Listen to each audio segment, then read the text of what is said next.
if you're somebody who agrees with the idea that there's a distinction between sex and gender, and the idea that gender exists on a spectrum, then you are forced to accept that, and I'll use men as an example because I'm a guy, you are forced to accept that men who are less masculine are less men than men who are more masculine.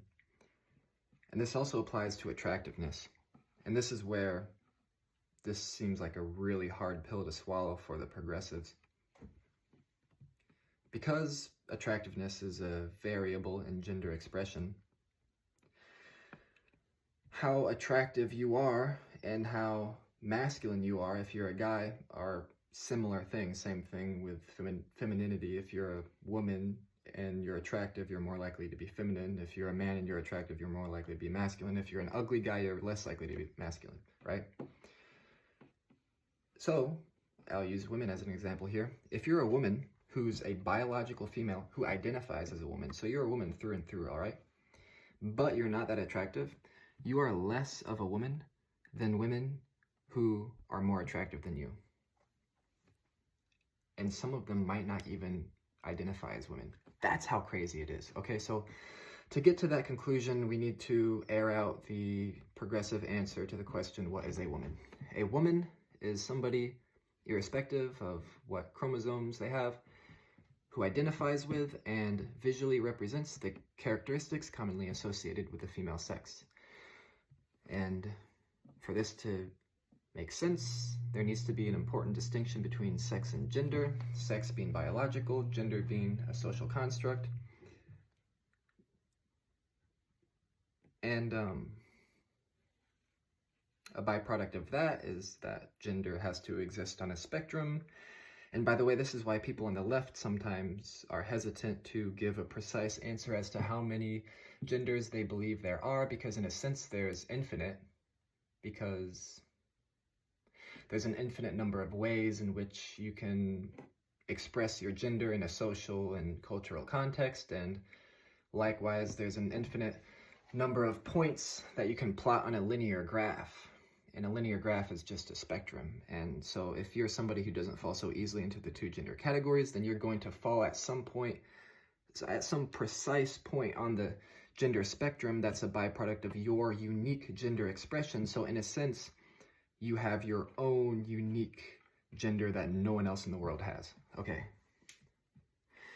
So if you agree with all of that up to this point, because that is like the leftist perspective or the progressive perspective on this trans issue topic, then you're forced to accept that men who are less masculine, because the gender spectrum looks like this, man, woman.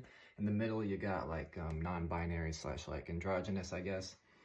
And you're a man, let's say man here, woman here, and you're a man who's not that masculine, then you're going to fall short from the ideal. You're going to be like further away from the ideal. Therefore, you're less of a man. But if you don't agree with the interpretation that gender exists on a spectrum and you see sex as mapping onto gender at a one-to-one, in other words, they're the same thing, then you don't have to bite that bullet. And so it's in this way that the conservative perspective has power, because they don't have to accept that there's a distinction between sex and gender. They don't have to accept that gender exists on a spectrum, and they don't have to bite the bullet on people being less than the gender they identify with because they embody less of the characteristics commonly associated with the sex they wish to identify with, the socially constructed